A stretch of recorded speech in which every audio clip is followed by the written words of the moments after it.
The screen of my phone lit up during our team lunch.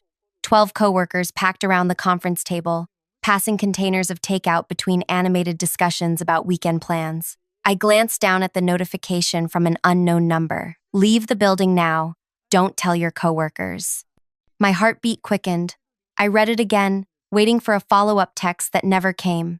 Around me, Micah from accounting was describing his disastrous blind date, while Evelyn nodded sympathetically. Director Prentice leaned against the doorframe, laughing at someone's joke.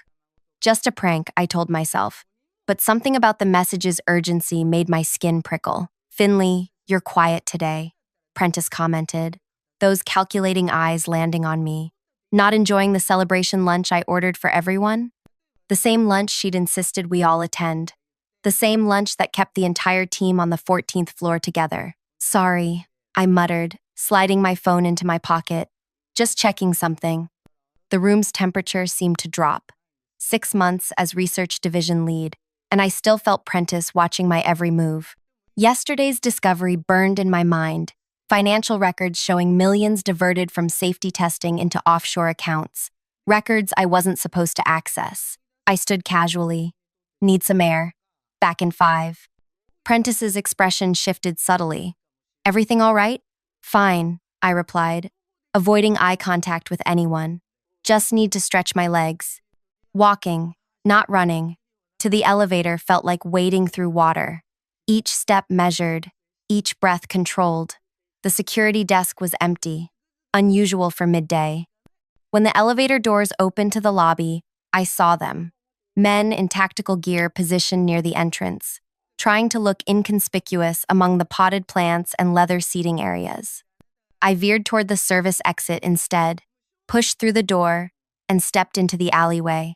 The moment my foot hit the pavement, a deafening alarm blared from the building behind me. Heavy security shutters slammed down over every exit. I'd made it out by seconds, but my entire team was now locked inside. I'll never forget what I saw when I turned back. Through the only window without shutters, 14 floors up, Director Prentice stood watching me. When our eyes met, her expression transformed from shock to murderous rage. She pressed her palm against the glass, mouthing 3 words I could read even from the street. I'll find you. Before I continue, I need to say something. Many people listen to these stories but scroll away without subscribing. If what you're about to hear grips you, and believe me, what happened next changed everything. Take a second to like and subscribe. Because once you hear how this unfolds, you'll want to know when similar stories drop. My name is Finley Ash. 6 months ago, I became the youngest research division leader at one of the nation's premier biochemical facilities. My specialty? Developing enzymes that neutralize industrial toxins in soil. My work could potentially save ecosystems destroyed by chemical waste, if it ever saw the light of day. The thing about me that Director Prentice underestimated?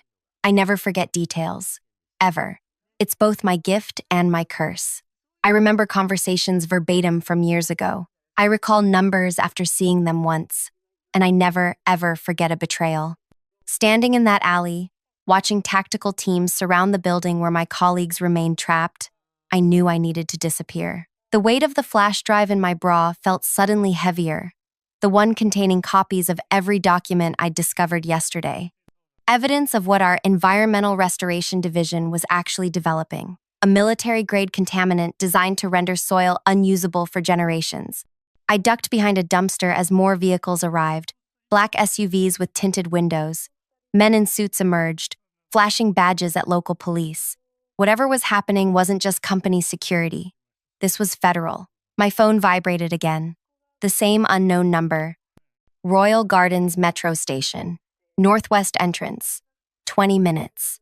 Look for the blue cap. Who was this person? How did they know? Questions swirled as I pulled my jacket hood up and began walking, not toward the metro, but in the opposite direction. Trust nothing. Verify everything. I slipped into a corner store 3 blocks away, purchased a baseball cap, sunglasses, and a prepaid phone with cash. In the bathroom, I twisted my auburn hair into a tight bun, hiding it completely under the cap. The store's TV was tuned to local news. No breaking reports about my building yet. Whatever was happening was being contained. That scared me more than an all-out evacuation would have. 15 minutes left to make the meeting. Still uncertain if I should go. My mysterious texter had saved me from whatever was happening inside, but that didn't mean they were on my side. I used the prepaid phone to call an old college friend who worked in cybersecurity. Veda, it's Finley. I need help, no questions. Finn? What's wrong? You sound... The number that just texted me. Can you trace it? I read her the digits, heard her fingers clacking on a keyboard. That's weird. It's bouncing between towers. Almost like, Finn, this looks like a government-grade anonymizer. My mouth went dry. Law enforcement? Could be. Or intelligence. Finn, what's going on? I ended the call without answering and removed my phone battery. The Royal Gardens station was a 10-minute walk. I still had no idea if I should go, but staying visible on the street wasn't an option either. I made my decision. Approaching the metro station from the opposite side, I watched the northwest entrance from across the street for 7 full minutes.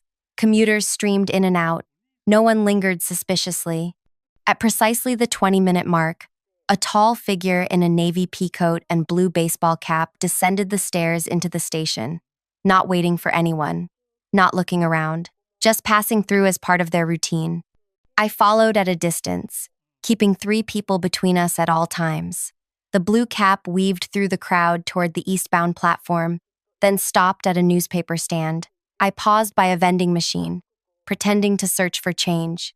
The blue cap purchased a paper, then dropped something small behind the stand before walking away toward the platform. When the coast was clear, I casually approached, bent to tie my shoe, and reached behind the stand. My fingers closed around a tiny memory card. The eastbound train arrived. Blue cap boarded without ever looking in my direction. I remained on the platform, slipping the memory card into my pocket. 5 hours later, in a motel room paid for with cash under a false name, I finally examined its contents on the laptop I'd purchased at an electronics store. The file contained only 3 things: a message, an address in a small coastal town 200 miles away, and a photograph. The message: they're erasing everything. You have 72 hours before they find you. The photo made my blood freeze. It showed Director Prentice standing over a hospital bed where a man lay unconscious, connected to tubes and monitors. The man was Dr. Ellis Averitt, MPAU, my predecessor who had supposedly retired for health reasons 6 months ago. His retirement had opened the position I now held, the position that had given me access to discover what they were really developing, the position that had made me their next target. I sat motionless on the edge of the bed, piecing together a horrifying reality. Dr. Averitt had been researching soil rehabilitation techniques for 2 decades. His work was revolutionary, methods to restore ecosystems destroyed by industrial chemicals. When I took over his division, I found his research mysteriously incomplete, key components missing, notes that ended mid-sentence. I'd assumed he'd taken some knowledge into retirement. But now I understood. He hadn't retired. He'd discovered something, just as I had, and they'd silenced him. The project I'd been unknowingly advancing for 6 months wasn't about healing environmental damage.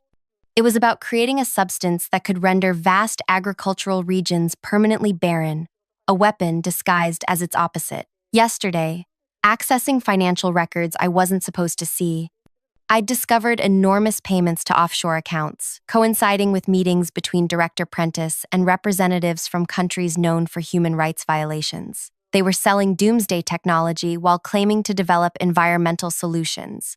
And now, like Averitt before me, I knew too much. The motel room television flickered with breaking news. A reporter stood outside my building, explaining that a chemical leak had prompted an evacuation. Behind her, workers in hazmat suits entered through the main doors. There was no chemical leak. This was a cover-up.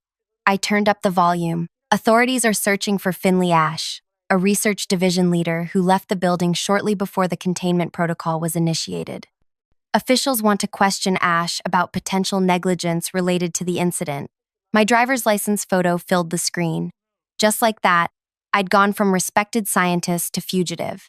The narrative had been flipped. I wasn't the whistleblower. I was being framed as the perpetrator. My phone, the new prepaid one, buzzed with a text from Veda. They came to my apartment asking about you. Said you sabotaged equipment. Finn, what did you do? I stared at the message, a chill spreading through my body. They had already tracked my call to Veda. They were moving faster than I'd anticipated. I had to make a choice: run to the coastal address from the memory card, or try to gather more evidence to clear my name. Either way, I needed to disappear completely. Now, and somewhere in the shadows, watching this unfold, was the person in the blue cap, my unknown ally in this nightmare, or perhaps my unseen puppeteer. I'd need to become a ghost, someone without digital footprints or paper trails. I checked out of the motel before dawn, leaving the prepaid phone in a trash can 2 miles away. The coastal address was my only lead, a lifeline thrown by someone who, for reasons I couldn't fathom, wanted to help me. I purchased a bus ticket to a town 30 miles short of my actual destination. From there, I'd find another way forward, harder to track. During the 6-hour journey, I kept my cap pulled low, avoiding eye contact with other passengers. The driver announced stops in a monotone voice while I stared out the window, watching the urban landscape gradually surrender to rolling farmland. Farmland that people like Director Prentice were plotting to destroy. My mind drifted to when I first met her 9 months ago. The interview process had been grueling, 5 rounds of technical assessments and personality evaluations. When she'd finally offered me the position, her words still echoed in my memory. Your predecessor built this division, but you, Finley, you'll transform it. Your insight into enzymatic remediation techniques is exactly what we need to take this work to the next level.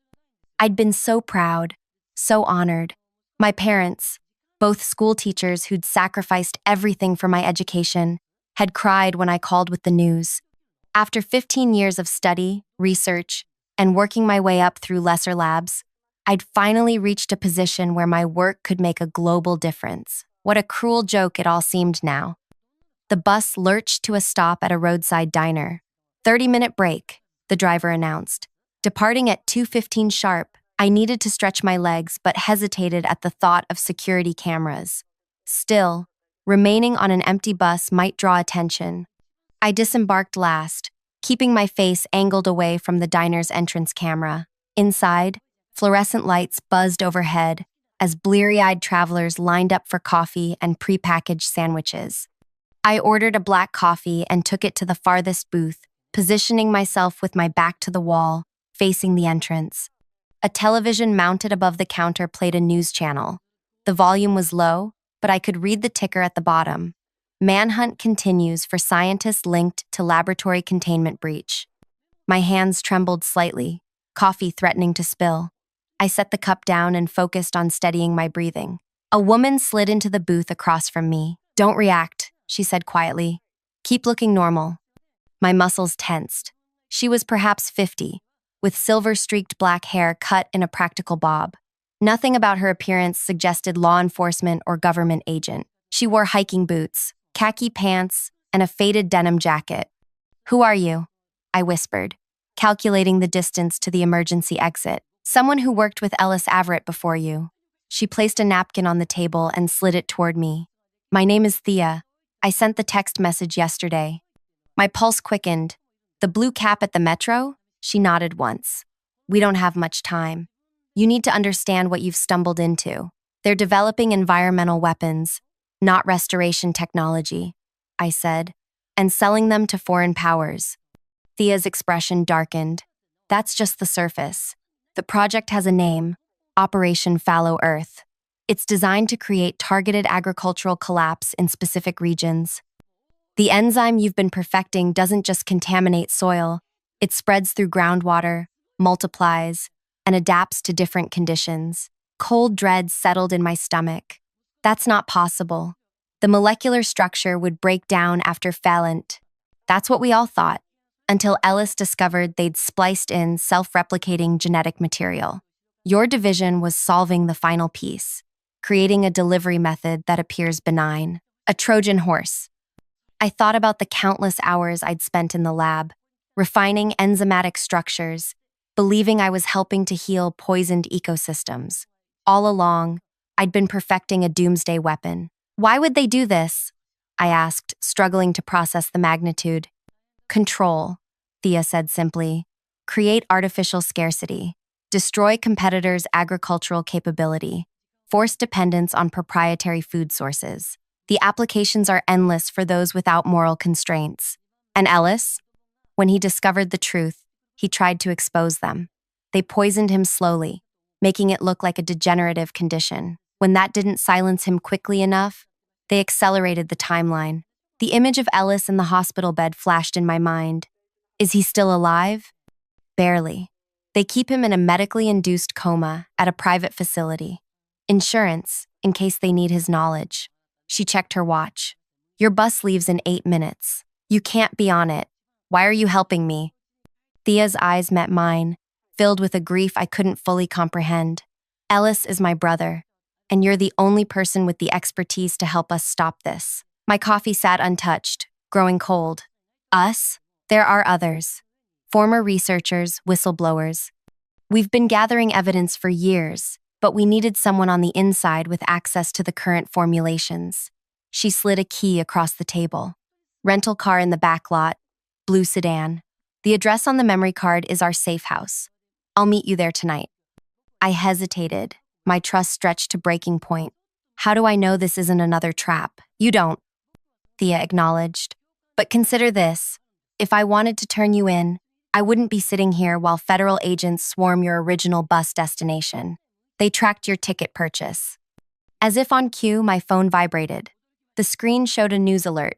Federal agents detain passengers at Hillcrest Bus Terminal in connection with fugitive scientist. My planned destination. If I'd stayed on that bus... Go now, Thea urged. Take country roads. Avoid main highways and toll booths. I pocketed the key and stood. If you're lying to me, I'm not the one who's been lying to you for 6 months, Finley. Her voice carried an edge of impatience. Director Prentice is holding an emergency press conference in an hour to announce your role in developing an unauthorized biological agent. They're painting you as an eco-terrorist. The reality of my situation crashed over me like a physical wave. There was no going back to my old life, no clearing my name through conventional channels. The people hunting me controlled the narrative, the evidence, and apparently, federal resources. I left without another word, slipping out the diner's side exit. The blue sedan waited in the far corner of the lot, partially hidden by a delivery truck. I scanned for surveillance cameras before approaching, then quickly got inside. The coastal address was 167 miles away according to the car's navigation system. I disabled it immediately, along with Bluetooth and any other wireless capabilities. Then I pulled out a paper map from the glove compartment and plotted a route using only back roads. As I drove away from the diner, the radio announced breaking news. I turned up the volume. Speaking live now from the headquarters of BioHorizon Industries is Director Camilla Prentice, addressing yesterday's laboratory incident. Prentice's voice filled the car, perfectly modulated to convey authority and regret. It is with profound disappointment that I must inform the public about a breach of trust within our research division. Finley Ash, hired 6 months ago to continue our groundbreaking environmental restoration work, has been secretly developing unauthorized biological agents with potentially catastrophic applications. My knuckles whitened around the steering wheel as she continued. We believe Ash intended to sell these formulations to foreign entities. When our security protocols detected unusual activity, Ash fled the facility moments before containment procedures were initiated. We are cooperating fully with federal authorities to apprehend this individual before further damage can be done. A reporter's voice cut in. Director Prentice, how could something like this happen under your supervision? An excellent question, Prentice replied, her voice softening with practiced humility. Ash came with impeccable credentials and recommendations. We are reviewing our hiring procedures, but I must emphasize that our internal safety protocols worked exactly as designed, preventing any release of harmful materials. I switched off the radio, nausea rising in my throat. The magnitude of the lie was breathtaking. They weren't just framing me, they were using me as cover for their entire operation. If they captured me now, I'd never get the chance to tell my side. I'd be disappeared, just like Ellis Averett. The rural landscape blurred past my windows as I pressed harder on the accelerator. Farmhouses and fields rolled by, places filled with people who had no idea their food security was being weaponized by people like Prentice. 3 hours into the journey, on a lonely stretch of county road, I noticed a black SUV appear in my rearview mirror. It maintained the same distance for several miles, never closing the gap, never falling behind. Just watching, waiting. I took a sharp right turn onto an unmarked dirt road, accelerating through the dust cloud my tires kicked up. The SUV followed. Not a coincidence. I'd been found. But how? I'd abandoned all traceable electronics. Unless I pulled over abruptly and popped the trunk. Throwing aside the spare tire cover, I ran my fingers along the underside of the carpet lining. There, a small, hard rectangle adhered to the metal. A tracking device. The blue sedan wasn't safety. It was surveillance. Thea hadn't been helping me escape. She'd been helping them track me. The SUV was closing in. I yanked the tracking device free and hurled it into the dense underbrush beside the road. My mind raced through possibilities. Had Thea intentionally led me into a trap? Or had her vehicle been compromised without her knowledge? Either way, staying with this car meant capture. I grabbed the small backpack containing my essentials and the flash drive, then plunged into the woods running perpendicular to the road. The dense foliage provided cover as I heard car doors slam behind me. Subject is on foot, heading west into the tree line. Male voices shouted commands. The crack of twigs and rustling leaves told me at least 3 people were in pursuit. I pushed deeper into the forest, brambles tearing at my clothes as I maintained a steady pace. Panic would only drain my energy faster. My graduate research had required extensive fieldwork. I'd spent months navigating remote wilderness areas collecting soil samples. Those skills were keeping me alive now. I spotted a shallow stream ahead and splashed into it, following its course downstream to mask my scent and footprints. The frigid water numbed my feet through my shoes, but I pressed on for nearly half a mile before climbing out on a rocky outcropping that wouldn't hold footprints. The voices behind me had faded.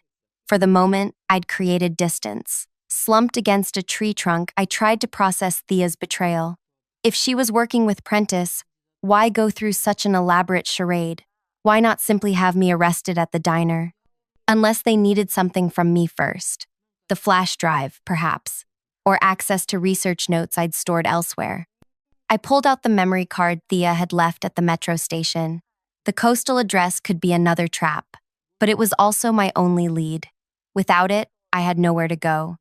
As dusk approached, I navigated using the setting sun, moving steadily southeast, away from both the road and the coastal address. I needed time to think, to form a plan that didn't rely on anyone else's guidance. Night fell completely as I reached the edge of the forest. Beyond stretched acres of farmland, and in the distance, the twinkling lights of a small town. Too exposed to cross in darkness, I found a sheltered position beneath a fallen tree and prepared to wait for morning. The temperature dropped rapidly. I huddled deeper into my jacket, exhaustion finally overtaking adrenaline. My eyelids grew heavy despite my best efforts. A sharp crack jolted me awake. Disoriented, I realized I'd fallen asleep. The moon had shifted position. I'd been out for at least 2 hours. Another sound, a footstep, deliberately placed. Someone was approaching my hiding spot. I curled into the smallest shape possible, controlling my breathing. A beam of light swept the forest floor, passing inches from my position. Heat signature shows she was here recently. A woman's voice. Not Thea's. Spread out, she can't have gone far. Male, authoritative. I remained perfectly still as flashlight beams crisscrossed the area. They were using thermal imaging. I had minutes, maybe seconds, before they found me. A soft thud sounded in the distance, followed by shouting. The flashlights immediately redirected away from me, moving toward the commotion. Contact, southwest perimeter. All units converge. The footsteps receded rapidly. Something or someone had diverted their attention. This was my only chance. I crawled from my hiding place and moved in the opposite direction, staying low to the ground. When I reached the field's edge, I noticed a drainage ditch running along its perimeter. Perfect cover for crossing the exposed ground. Sliding into the ditch, I began army crawling through its muddy bottom. The journey was agonizingly slow. but the overhead cover from tall grass made detection nearly impossible. After what felt like hours, I reached the outskirts of the small town. The illuminated sign of a 24-hour convenience store glowed a quarter-mile ahead, a potential risk, but I needed supplies and information. I approached cautiously, checking for surveillance cameras before entering. The sleepy cashier barely looked up from his phone as I purchased water, protein bars, and a local map. The store television played an overnight news program, intensifying the search for fugitive scientist Finley Ash, now believed to be armed and dangerous. Federal authorities have expanded the search perimeter to include 3 additional counties after a possible sighting near Willow Creek. Willow Creek was over 50 miles from my current location. Either someone had misidentified me, or the authorities were deliberately broadcasting misinformation. I studied the map under the store's fluorescent lights. 15 miles northeast was a freight rail line that connected to major shipping ports. If I could reach it by dawn, I might be able to hop a train heading toward the coast. Outside the store, I glimpsed a battered pickup truck with the keys left in the ignition. The temptation to steal it was overwhelming, but that would trigger immediate alerts. Instead, I continued on foot, using residential streets with minimal lighting. Dawn was breaking when I reached the railway. I'd walked through the night, pushing my body beyond exhaustion. Concealed in the tall grass beside the tracks, I waited. 2 hours later, a slow-moving freight train approached. As it labored up a slight incline, I made my move, running alongside an empty boxcar and pulling myself inside. The interior was dark and dusty, empty except for some abandoned packing materials. I collapsed against the wall, finally allowing my muscles to relax. The rhythmic clacking of the train's wheels provided strange comfort as miles disappeared behind me. My thoughts returned to Thea. The tactical team hunting me had used thermal imaging, technology far beyond standard law enforcement equipment. This was a militarized operation. Had Thea known what she was sending me into? Was she a willing participant in this manhunt, or another pawn in Prentice's game? I pulled out the memory card again, examining the coastal address. What waited for me there? A safe house filled with allies, or another carefully orchestrated trap, only one way to find out. The train journey lasted 6 hours, stopping occasionally in rail yards where I remained hidden in the shadows of the boxcar. When it finally approached the coastal region, I disembarked on the outskirts of a small fishing town. The salty air filled my lungs as I oriented myself using the map. The address was 3 miles north, in an area marked as private shoreline. I followed coastal paths, keeping the ocean to my right and dense vegetation to my left, perfect coverage if I needed to disappear quickly. As the sun began setting, I spotted the property, a weathered blue cottage perched on a rocky bluff overlooking the sea. No vehicles visible, no signs of surveillance equipment, just a solitary structure against the darkening sky. I circled the property twice, watching for movement from a concealed position among coastal shrubs. Nothing. The cottage appeared empty. Approaching the back entrance, I tested the door handle. Locked. I found a window with a broken latch and carefully worked it open, then slipped inside. The interior was sparsely furnished but clean. No dust on surfaces, fresh food in the refrigerator. Someone had been here recently. I conducted a thorough search, checking for cameras or listening devices. Nothing obvious, but that didn't mean they weren't there. On the kitchen table sat a laptop computer, open, powered on, waiting. A message displayed on the screen. Finley, if you're reading this, you've made it safely. I know you have no reason to trust me after what happened with the tracking device. It wasn't my car. The vehicle was compromised after I left it for you. We've been infiltrated. Trust no one until you've viewed the enclosed files. The password is the name of Ellis's first research station in Argentina. You visited it during your doctoral work. I stared at the message, conflicted. How would Thea know about my doctoral research? That information wasn't publicly available. My fingers hovered over the keyboard, then typed, Esperanza Basin. The screen unlocked, revealing dozens of video files. The first was security footage from our research facility, specifically, the conference room where our team lunches were held. The timestamp showed the day of my escape. Director Prentice stood at the head of the table, addressing my colleagues. Today's demonstration will prove conclusively that our formulation works exactly as designed, she was saying. The containment protocol will simulate actual deployment conditions. Your participation is crucial to the final testing phase. My blood ran cold. The chemical leak hadn't been a cover story invented after my escape. It had been planned all along. They had gathered my entire team in that room intentionally. I clicked on the next file. A grainy video showed Ellis Averett speaking directly to the camera, his face gaunt, but his eyes clear and focused. If you're watching this, I'm likely dead or still being held in medical containment. My name is Ellis Averett. Until 6 months ago, I led research at BioHorizon Industries' Environmental Division. What I'm about to share will sound like the ravings of a paranoid mind. I only ask that you review the supporting documentation before making that judgment.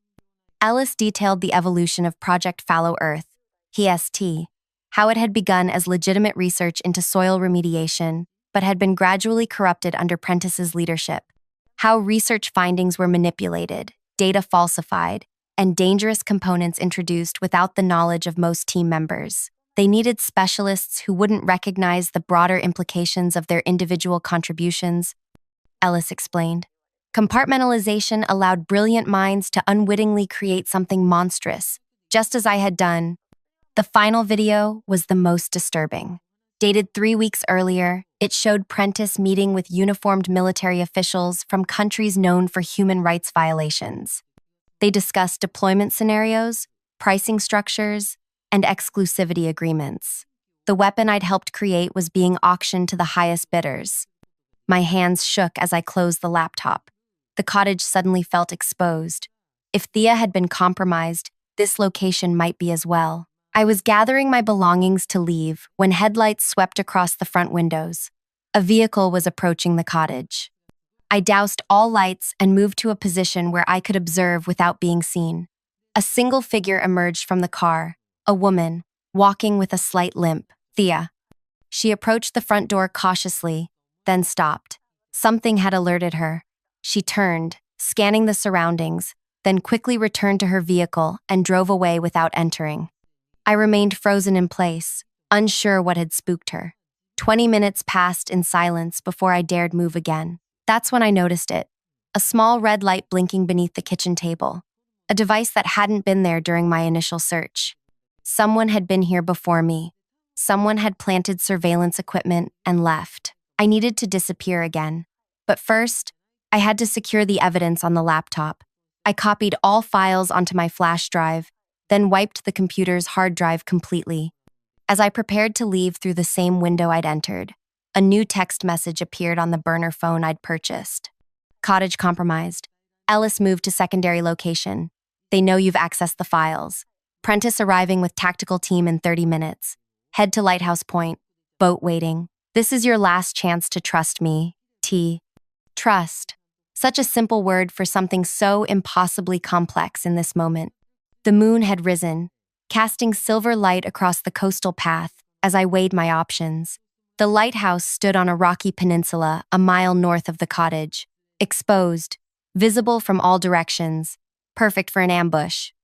Or perfect for a genuine escape. I had 30 minutes to decide if Thea was my salvation or my executioner. I stared at the message until the screen dimmed. Trust had become a luxury I couldn't afford, yet doing nothing wasn't an option either. I slipped outside, staying low beneath the cottage windows. The coastal wind carried the scent of salt and seaweed as I analyzed my surroundings. 2 escape routes presented themselves. Follow Thea's instructions to the lighthouse, or disappear into the dense coastal forest stretching inland. The wilderness offered anonymity but no destination. The lighthouse offered purpose but potential betrayal. My scientific mind demanded data before conclusions. I needed more information about Thea. I pulled out the memory card again, examining the metadata on the files. Most had been created months ago, long before I'd discovered the truth about Project Fallow Earth. The timestamps aligned with Ellis Averett's employment timeline. If Thea was working with Prentice, why provide evidence that predated my involvement? Why supply files that implicated Prentice so thoroughly? 25 minutes until Prentice's team arrived. I made my decision. Moving silently along the coastal path, I positioned myself 200 yards from the lighthouse, concealed among jagged rocks.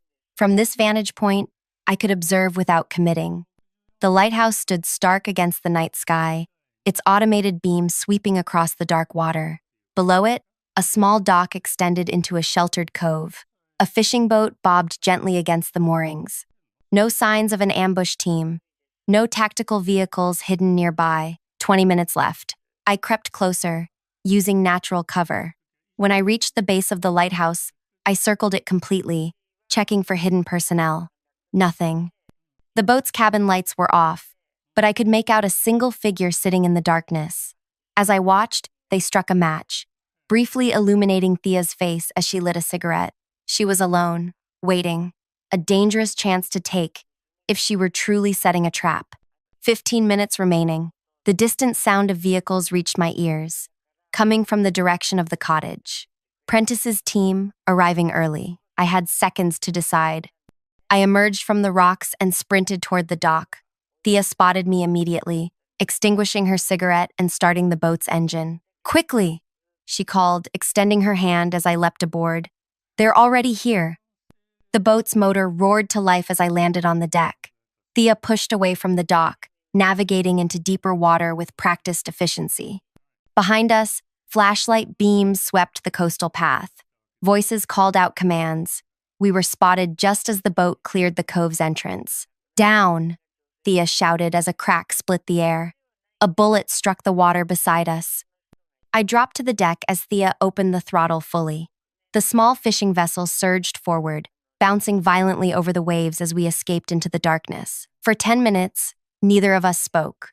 Thea focused on navigating while I kept watch for pursuit vessels. None appeared. When the coastline had faded to a distant smudge, Thea finally addressed me. "I'm sorry about the car. I didn't know it was tracked." "Who are you really?" I demanded. "How do you know about my doctoral research? About Esperanza Basin?" Thea reduced the engine to a quieter purr before answering. "I was Ellis's research partner for 15 years. We documented everything Prentice and her team were doing, built evidence piece by piece. When they poisoned him, I continued alone. And you recruited me because?" "We didn't recruit you," she corrected. "Prentice did. But we'd been watching you for years. Your published papers on enzymatic soil remediation caught Ellis's attention. He said you were either going to complete his work for good or for evil, depending on who reached you first. So, when I discovered the truth, we were ready. We've had contingency plans in place for whoever filled Ellis's position." She adjusted our course slightly. "The text warning you to leave the building came from me. I had infiltrated their security systems months ago." The boat rocked gently as we traveled parallel to the coastline, always maintaining distance. My mind processed this new information against everything I'd experienced. "Where are we going?" I finally asked. "To Ellis. The real Ellis." "He's alive?" "The photo on the memory card was taken 3 months ago. We managed to extract him from their medical facility 6 weeks ago, but he's still recovering." Dawn was breaking as we approached a different section of coastline, MBAM, more rugged, with towering cliffs rather than beaches. Thea navigated toward a narrow opening in the rock face, barely visible until we were nearly upon it. The passage led to a concealed cove with a small private dock. Camouflaged among the rocks and trees stood a modern structure of concrete and glass, architecture designed to blend with the natural surroundings. "Our research station," Thea explained as she cut the engine. "Off-grid, self-sufficient, and invisible to satellite imaging." 2 people emerged from the building as we docked, a tall man with a close-cropped gray beard and a younger woman with dark skin and precisely braided hair. "This is Dr. Nora Kellis, our biochemical engineer," Thea introduced, "and Dr. Malik, our security specialist." Dr. Kellis approached first, her expression cautious. "You've been all over the news, Dr. Ash. Quite the reputation you've developed." "None of it my doing," I responded, stepping onto the dock. "We know," Dr. Malik said, his British accent unexpected. "We've been monitoring the disinformation campaign against you. Quite sophisticated. They led me through a hidden entrance into the facility. Unlike the sterile environment of BioHorizons laboratories, this space felt alive. Plants growing in specialized containers, natural light streaming through strategic windows, the quiet hum of advanced equipment. We call it the sanctuary, Thea explained. Part research facility, part safe house. How many of you are there? 17 former BioHorizon scientists and researchers. Dr. Kellis answered. All of us discovered pieces of Project Fallow Earth. All of us were targeted in various ways when we raised concerns. We entered a large central room filled with monitors displaying news feeds, scientific data, and surveillance imagery. Several people worked at computer stations, barely glancing up as we entered. Welcome to Resistance Headquarters, Dr. Malik said with grim humor. Not quite what you'd expect from a group of scientists, is it? It wasn't. This wasn't just a hideout. It was an operation. Organized, equipped, and purposeful. Where's Ellis? I asked. Thea led me through another doorway into a medical suite. On a bed surrounded by monitoring equipment lay Ellis Averett. His body was thin, almost skeletal, but his eyes were alert as we entered. Finley Ash, he said, his voice surprisingly strong despite his frail appearance. I hoped you'd make it. Dr. Averett. I approached his bedside. I've been using your research notes for months, and improving on them, I'm told. His lips curved in a slight smile, though not in the direction I intended. I didn't know. Of course you didn't. He waved away my apology. Compartmentalization, the perfect tool for turning good scientists into unwitting accomplices. Over the next hour, Ellis filled in the gaps in my knowledge. Project Fallow Earth had evolved from a legitimate soil remediation program into a weaponized system capable of rendering agricultural land sterile for decades. The modifications I'd made, believing I was improving environmental restoration capabilities, had actually enhanced its destructive potential. The enzyme's delivery mechanism was the final challenge, Ellis explained. They needed a way to introduce it that wouldn't trigger immediate detection. Your work on encapsulation techniques solved that problem. My stomach twisted with the realization. The celebration, lunch, the day I received the text message, was that, a field test, Thea confirmed, using your colleagues as test subjects for exposure levels. Horror washed over me. Are they alive but quarantined? Dr. Kellis interjected. Prentice is monitoring them for symptoms, cellular changes, immune responses. Your team became living test subjects. The magnitude of Prentice's betrayal left me speechless. Not just of me, but of an entire division of scientists who had trusted her leadership. Why would she risk exposing her own facility? I finally asked. Controlled testing environment, Ellis replied. And expendable personnel who already had security clearances. Perfect conditions for a final verification before selling to international clients. Dr. Malik approached with a tablet displaying satellite imagery. Prentice has scheduled demonstrations for potential buyers next week. 3 locations, all on American soil, disguised as environmental remediation projects. I studied the coordinates. All 3 were agricultural regions crucial to food production. They're going to contaminate our own farmland as a sales demonstration. I couldn't mask my disbelief. Small areas, easily contained in their view, Thea explained. But our analysis suggests the enzyme will spread much further than their models predict. Once released, it could affect thousands of square miles through groundwater migration. We need to stop them, I said, the words feeling inadequate against the scale of the threat. That's why you're here, Ellis replied. You understand the enzyme structure better than anyone, even me. You need to develop a neutralizing agent. I'd need samples, equipment, data. We have everything, Dr. Kellis interrupted, including samples of your most recent formulations.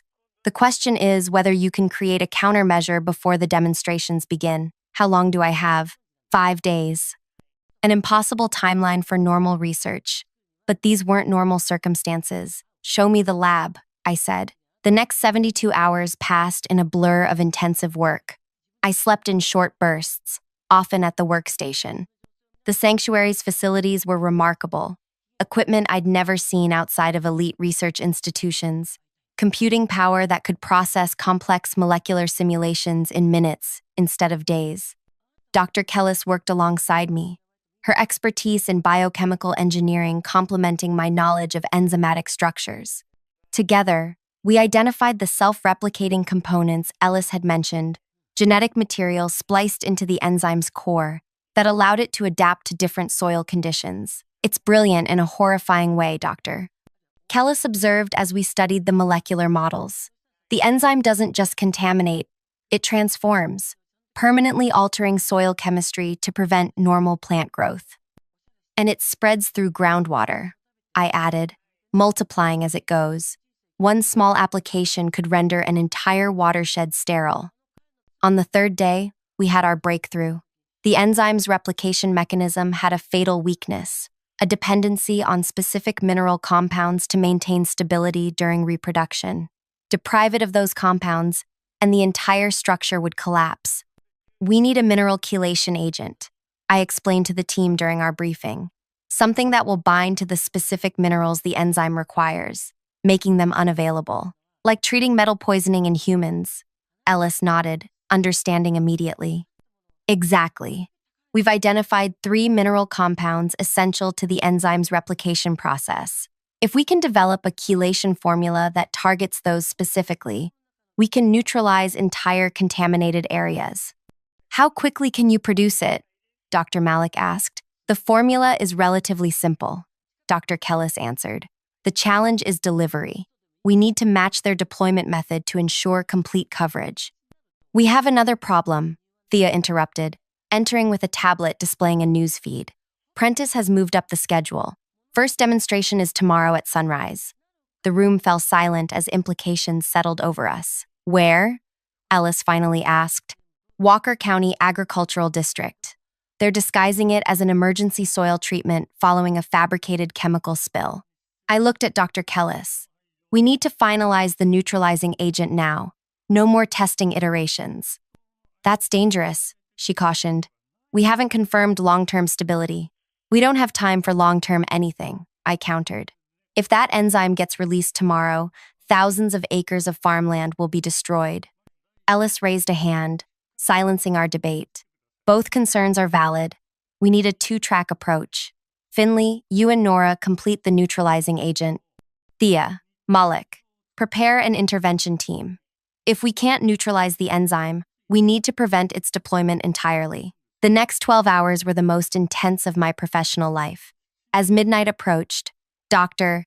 Kellis and I finalized the chelation formula and produced enough to treat approximately 50 acres, a fraction of what we might need, but all our equipment could synthesize in the available time. Meanwhile, Thea and Dr. Malik prepared tactical equipment I never expected to see scientists handling with such proficiency. You're not just researchers, are you? I asked Thea as she checked what appeared to be communications gear. Most of us started that way, she replied without looking up. Circumstances required adaptation. At 3 a.m., we gathered for final briefing. Dr. Malik displayed satellite imagery of the target location, a vast agricultural research field surrounded by commercial farmland. Prentice's team will arrive at 5:30 a.m., 1 hour before sunrise. He explained. Their standard protocol requires 30 minutes for equipment setup. Deployment is scheduled precisely at sunrise, 6:32 a.m. Our window is extremely narrow, Thea continued. We need to intercept after their equipment is in place, but before deployment begins. What about law enforcement? I asked. Can't we alert them? With what evidence? Ellis replied from his wheelchair. His insistence on participating had overridden medical advice. Prentice has connections throughout federal agencies. By the time we convinced anyone, the demonstration would be complete.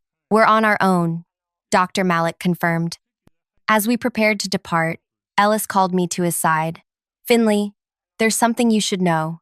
Something I haven't told the others. His expression was grave, his voice lowered. Project Fallow Earth has a secondary component. The enzyme doesn't just target plant life. Extended exposure affects mammalian cellular structures as well. My blood ran cold.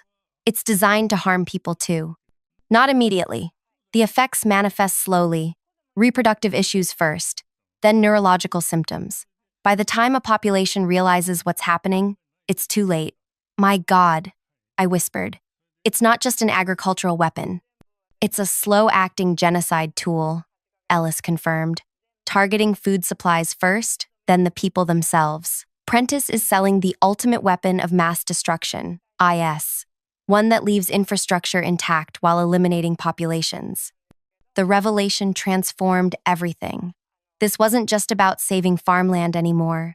The stakes had become incalculably higher. As our team loaded equipment into unmarked vehicles, I felt a transformation within myself. The scientist who had dedicated her life to healing damaged ecosystems was now preparing for battle to prevent their deliberate destruction. Director Prentice hadn't just betrayed me professionally, she had betrayed humanity itself. And as we drove through the darkness toward Walker County, I made a silent promise. This would end today, not just for me, but for every person whose life hung in the balance without their knowledge. Prentice's reckoning was coming. The pre-dawn darkness cloaked our approach to Walker County. We traveled in 2 vehicles. Dr. Malik drove our lead car containing the neutralizing agent, while Thea followed with Ellis and additional equipment. The agricultural research station loomed ahead, its perimeter marked by chain link fencing and security lights. 2 entrance points, Dr. Malik observed, passing me a pair of night vision binoculars. Main gate is guarded. Service entrance on the east side appears minimally secured. I scanned the facility. Several vehicles were already parked near a central building, black SUVs with tinted windows and a large truck with equipment loaded in its bed. Prentice had arrived early. "They're ahead of schedule," I warned, checking my watch. 5:12 a.m. We have less time than we thought. Dr. Malik parked in a grove of trees a quarter-mile from the facility. Thea pulled in beside us, and we quickly unloaded our equipment. "Remember," Ellis said as we gathered for final instructions, "our primary objective is preventing the enzyme deployment. Confronting Prentice is secondary." But for me, the 2 objectives had become inseparable. The woman who had manipulated me, endangered my colleagues, and planned ecological devastation needed to face consequences. We approached the east fence under cover of darkness.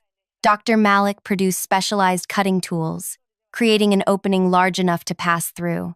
Inside the perimeter, we split into 2 teams. Thea and Dr. Malik would secure the deployment equipment, while Ellis and I would locate Prentice and the enzyme containers. "Comm check," Thea whispered, adjusting her earpiece. We all responded in sequence. 4 scientists playing at infiltration.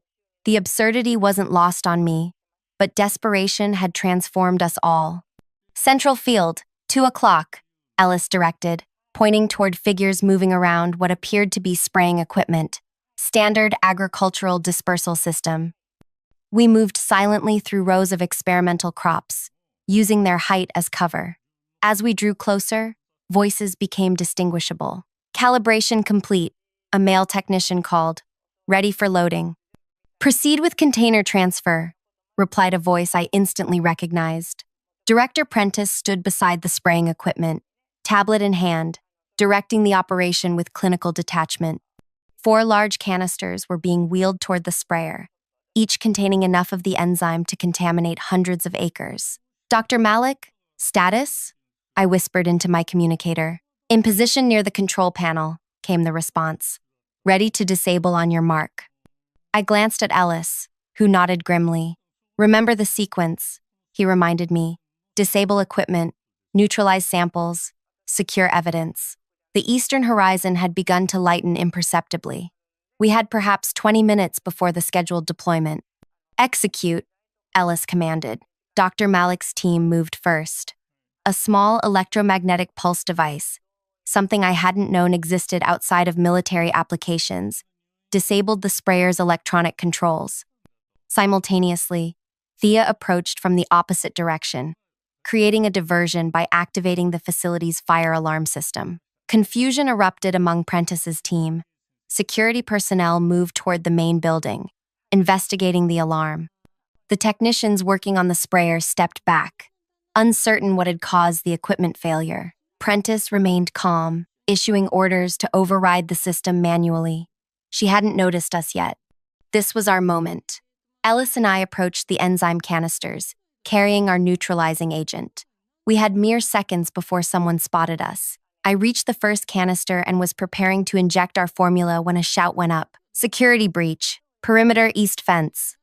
Prentice spun around, her eyes widening as they locked with mine.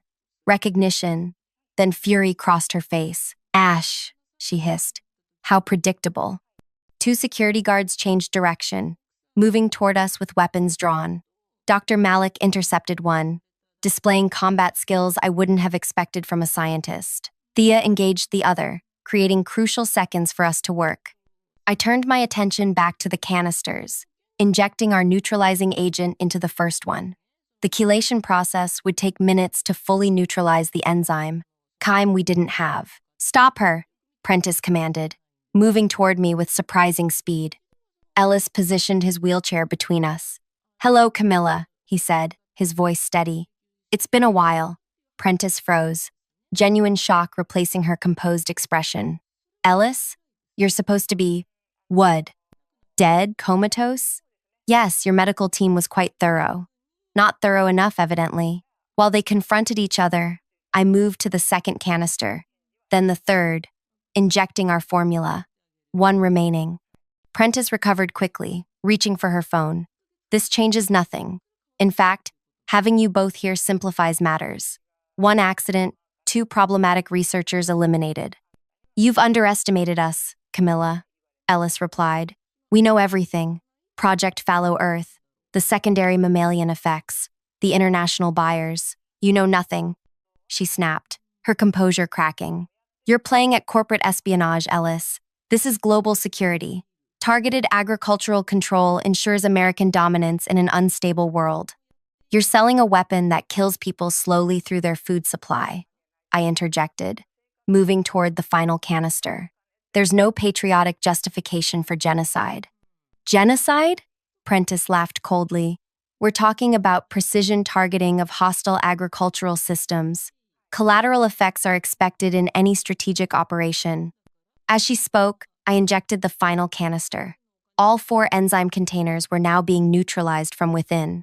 A small victory, but not enough. The horizon was brightening. More security personnel were converging on our position. Thea and Dr. Malik were now surrounded, though still fighting. Prentice smiled, sensing her advantage. Your little sabotage attempt has failed, Finley. Even if you've somehow compromised today's demonstration, we have production facilities worldwide. The technology exists. It can't be undone. That's when I revealed the truth she didn't know. This was never about stopping one demonstration, Director. I held up my phone, which had been recording our entire exchange. This was about exposing you. Her eyes narrowed. To whom? Your fugitives. Discredited. No one will believe you. They already do, Ellis interjected. As we speak, your conversation is being transmitted to 17 different secure servers. From there, it's being distributed to every major news organization, regulatory agency, and international monitoring body. I continued. Your buyers are also receiving it. All those representatives from countries you promised exclusivity. They're learning you've sold the same technology to their adversaries. For the first time, uncertainty flickered across Prentice's face. You're bluffing. Simultaneously, Ellis added, comprehensive data packages detailing Project Fallow Earth are being delivered to the Environmental Protection Agency, Department of Agriculture, and World Health Organization. Your own research, Camilla. Your own documentation of intentional soil contamination and expected human casualties. The security team had reached us now, but they hesitated, hearing fragments of our conversation. Doubt was visible on their faces. These men work for a private security firm contracted by BioHorizon. I addressed them directly. They aren't legally obligated to participate in environmental terrorism or human rights violations. In fact, they're now witnesses to an admission of criminal intent. Several guards exchanged glances. Their loyalty was clearly wavering. Dawn had broken. The time for the demonstration had arrived, but the spraying equipment remained disabled, the enzyme neutralized. In that moment of hesitation, everything changed. The facility's main gate burst open as vehicles bearing federal agency markings entered. Not Prentice's allies. These were responding to the evidence packages our team had distributed hours earlier as a contingency plan. Director Camilla Prentice, a woman in a dark suit, approached, flanked by agents. I'm Special Agent Vanessa Chen, Environmental Crimes Division. You're wanted for questioning regarding allegations of environmental terrorism, criminal conspiracy, and fraud. Prentice's face contorted with rage.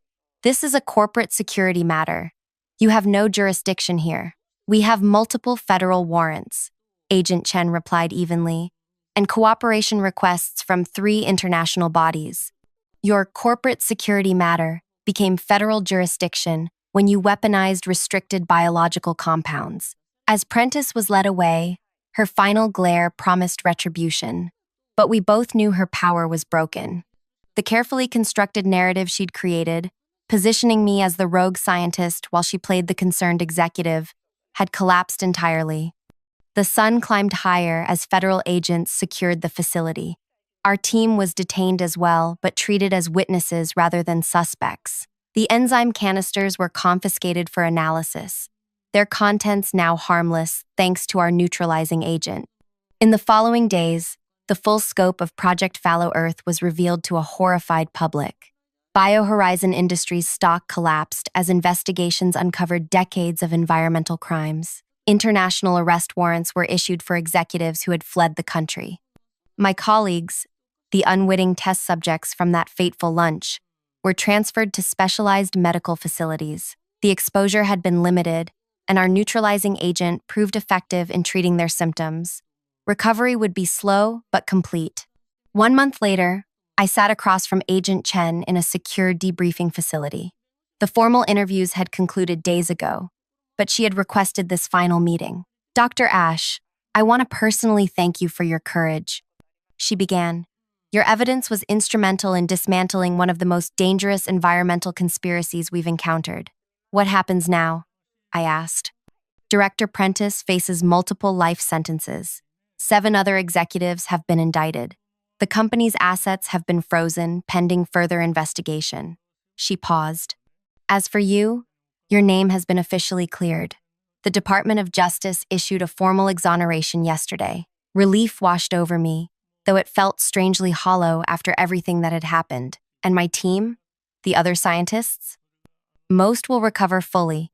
They've all been offered positions with legitimate research institutions. Agent Chen smiled slightly. Including you, if you're interested. The Environmental Protection Agency is establishing a new division focused on soil remediation technologies. They've requested you specifically to lead it. The irony wasn't lost on me. The work I'd thought I was doing all along, healing damaged ecosystems rather than destroying them, could now become reality. What about Ellis and the others at the sanctuary? Officially, we know nothing about any sanctuary, Agent Chen replied carefully. Unofficially, their contributions have been noted at the highest levels. They'll be protected. As our meeting concluded, Agent Chen handed me a sealed envelope. This arrived for you yesterday.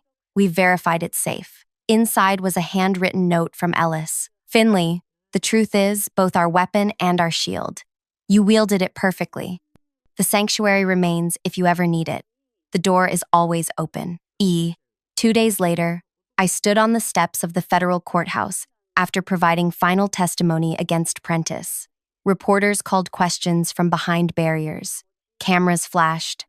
For weeks, I had been the scientist who exposed an international conspiracy, my face appearing on news broadcasts worldwide. But as the media circus continued, I realized something profound.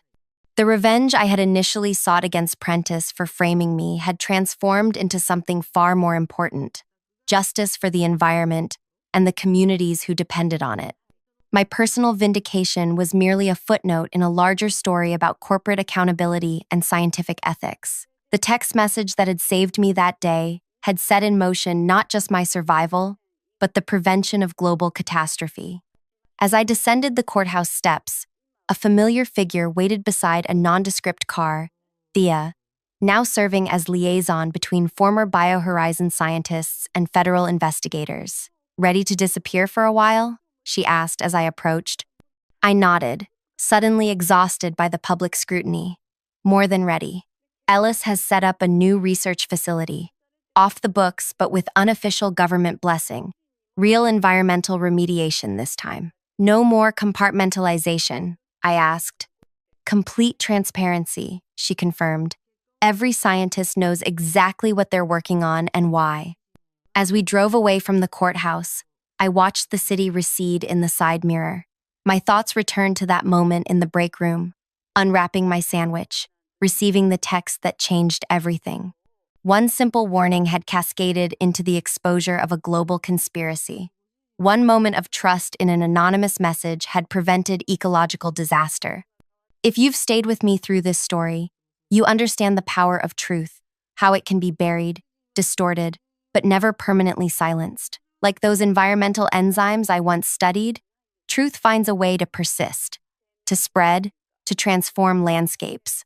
For those listening who face their own moments of decision, when staying silent seems safer than speaking up, remember that courage isn't about fearlessness. It's about acting despite fear. It's about trusting that one voice, one action, one moment of bravery can trigger consequences beyond imagination. Director Prentice never understood that attempting to bury the truth is like trying to contain an enzyme designed to spread. The harder you work to suppress it, the more dramatically it eventually emerges. My name is Finley Ash. I was nearly erased, my reputation destroyed, my life threatened, my work corrupted. Instead, I became the catalyst for exposing one of history's most dangerous environmental conspiracies. All because I chose to trust a text message from an unknown number during my lunch break. If you found yourself holding your breath during any part of this story, if you felt that surge of satisfaction when justice finally arrived, take a moment to like and subscribe. More stories of ordinary people facing extraordinary circumstances are waiting to be told. Moments when a single decision changes everything. Because sometimes, the most important message you'll ever receive comes when you least expect it, from someone you don't know, telling you to walk away from everything familiar into an uncertain future. And sometimes, trusting that message makes all the difference.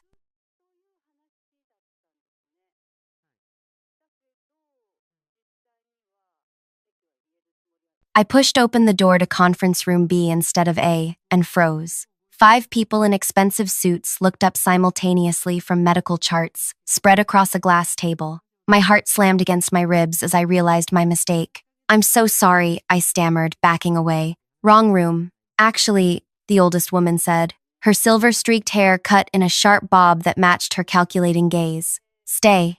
She gestured to an empty chair while the other 4 executives exchanged silent glances. The beige conference room, with its windowless walls, seemed to shrink around me. "We need someone with your background," she continued, closing a folder marked confidential. "Community health analysis, correct? Annette mentioned your work." My mouth went dry. I'd been with the company barely 6 months. The youngest executive, a man with blindingly white teeth and manicured nails, tapped his tablet. "Your research mapping treatment outcomes in lower-income neighborhoods is exactly what we need." I slid into the offered chair, confusion mingling with rising dread. The table displayed medical charts, demographic maps, and spreadsheets with highlighted dollar amounts in the millions. "This stays in this room," the silver-haired woman said. "We've developed an algorithm that identifies which insurance claims to strategically deny." The man beside her nodded. "Early-stage treatments in specific neighborhoods. Nothing immediately life-threatening." By the time conditions progress to qualify for mandatory coverage," another woman added, "we've saved millions in preventative care costs." I stared at them, struggling to mask my horror. "And the patients?" The silver-haired woman shrugged. "Treatment is still available once their condition meets critical thresholds. The beauty is regulatory oversight only tracks denials that result in fatalities within a specific time frame." The youngest man leaned forward. "50 million in performance bonuses once fully implemented. Split between us." I nodded mechanically, my eyes drawn to a familiar pattern on one of the charts. The demographic markers, denial sequences, treatment gaps, they matched exactly what happened to Lizzie 3 years ago. My childhood best friend, her early-stage treatment denied. By the time her symptoms qualified for coverage, aggressive intervention came too late. They didn't know I held her hand during her final hours. The silver-haired woman misinterpreted my silence as hesitation. "You're perfect for this team. Your community health background helps us predict which denial patterns will escape attention." I swallowed hard. "I have ideas to improve your system." The words tasted like poison, but the silver-haired woman smiled. "Excellent. Welcome aboard, miss." Kay, I answered, forcing a smile that concealed the rage building inside me. Mira, Kay. If you've ever had that moment where you discovered something that changed everything about your life, hit that like button and subscribe to hear stories that will keep you on the edge of your seat until the very last word. I never planned to become a spy. Before that meeting, I was just Mira, the quiet data analyst who brought homemade cookies to office potlucks and spent weekends hiking with my rescue dog, Pepper. 32 years old with an apartment full of plants and a degree in public health that had landed me a respectable job at a healthcare analytics firm. People always described me as careful, methodical, the one who color-coded her calendar and triple-checked restaurant bills.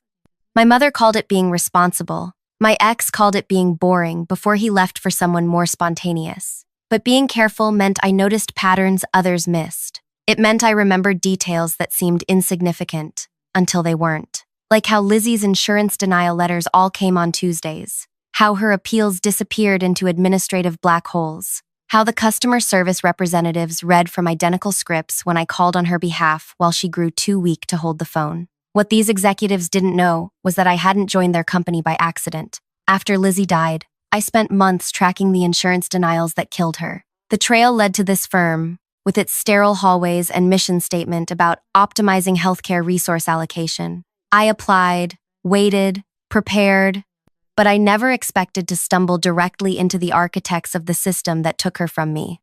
Now, sitting among them with their expensive watches and casual cruelty, I realized my careful nature had finally found its purpose. They thought they were recruiting an analyst. They had no idea they'd just invited in their destruction. Lizzie and I met in 3rd grade when she shared her lunch after bullies tossed mine into a puddle. For 20 years after that, she remained the brightest part of my life, the friend who knew all my secrets, who stayed up all night when my father died, who convinced me to apply to college when I was ready to give up. She was a kindergarten teacher with a laugh that made strangers smile and a habit of adopting stray animals. The broken ones need us most, she'd say, nursing yet another 3-legged cat or blind guinea pig back to health.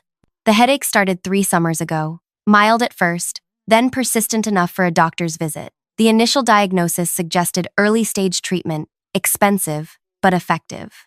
Her insurance denied it as experimental. We appealed. They denied again, recommending standard observation protocols. While we navigated paperwork labyrinths, the headaches worsened. Vision changes followed. By the time her symptoms qualified for the approved treatment pathway, the tumor had grown. I spent her final weeks sleeping in a hospital chair, watching machines monitor her decline. The night before she died, during a rare moment of clarity, she squeezed my hand.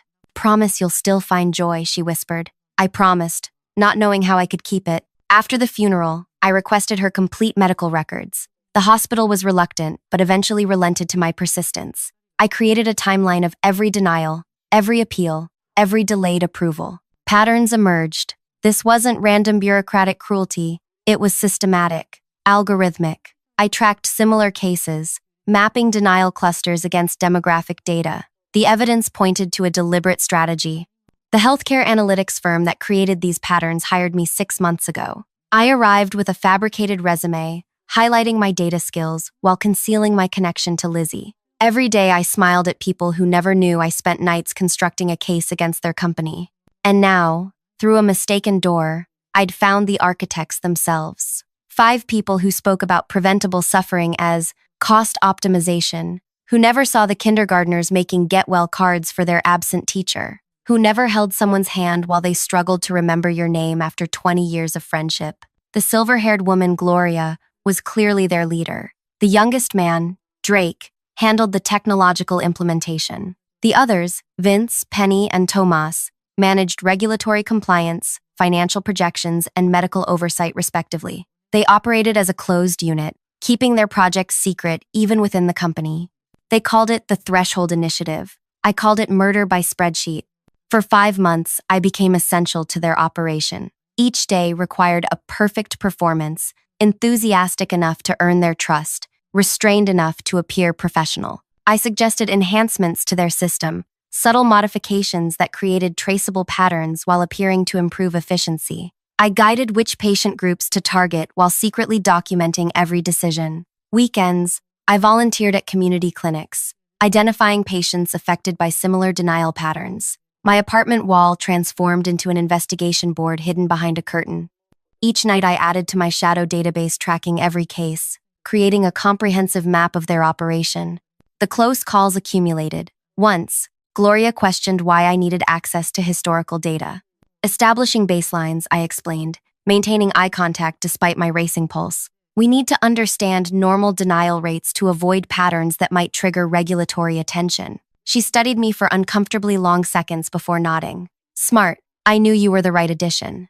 Another time, Tomas, their tech specialist, nearly discovered my hidden code during a system review. What's this subroutine? He asked, pointing to a section of code I'd written to extract data. My mouth dried instantly. That's the custom filter for demographic variables, I said, reaching over to scroll to another section. But I'm more concerned about this security vulnerability. Anyone with basic access could potentially view the executive summary reports. His attention successfully diverted to the genuine flaw I'd identified. My extraction code remained undiscovered. The hardest moments came during their casual lunch conversations, listening to them joke about creative resource allocation while I remembered Lizzie's funeral, watching them calculate bonus distributions while I calculated how many patients would suffer under their system. Some nights, running calculations on my potential share of their promised $50 million, I considered taking the money and helping affected patients directly. With that much, I could fund an entire clinic. But it wouldn't stop the system they were building, a system designed to replicate across other insurance providers. Everything hinged on the handoff meeting, when they would transfer their completed system to insurance company partners. I had volunteered to create the transition protocol, and they had eagerly agreed, impressed by my attention to detail. This implementation will define healthcare cost management for decades, Gloria told me, her hand resting briefly on my shoulder. You'll never have to worry about money again. I smiled back. I'm counting on it. The night before the handoff, I sat alone in my apartment, staring at Lizzie's photo. I found a way, I whispered to her image. But it's not what you would have chosen. My phone chimed with a text from Drake. Last chance to back out, Mira. Once tomorrow happens, we're all committed. I stared at his message, fingers hovering over the keyboard. What I planned risked everything. My career, possibly my freedom. If I failed, they would destroy me professionally, and maybe worse. I thought of Lizzie's last coherent words to me. Promise you'll still find joy. I texted back, I'm all in. The morning arrived clear and cold. I dressed carefully in a charcoal suit that cost a month's salary, an investment in appearing as polished as the others. My entire plan depended on maintaining absolute composure for exactly 90 minutes. I arrived early to prepare the conference room, setting up the presentation materials and checking my hidden programs one final time. A last-minute code adjustment, a triple check of my emergency backup. Gloria arrived first, immaculate in designer navy, diamond earrings catching the light. Nervous? She asked, noticing my tight grip on my tablet. Excited, I corrected, forcing relaxation into my shoulders. This is what we've worked for. She smiled, patting my arm. You've exceeded every expectation, Mira. I've already spoken to the board about creating a permanent position for you on the executive team. The others filtered in, followed by representatives from 3 major insurance companies. Introductions circled the room: senior vice presidents, chief medical officers, legal counsel. Gloria introduced me with understated pride. Our data architect, she called me, the final piece that made our system truly exceptional.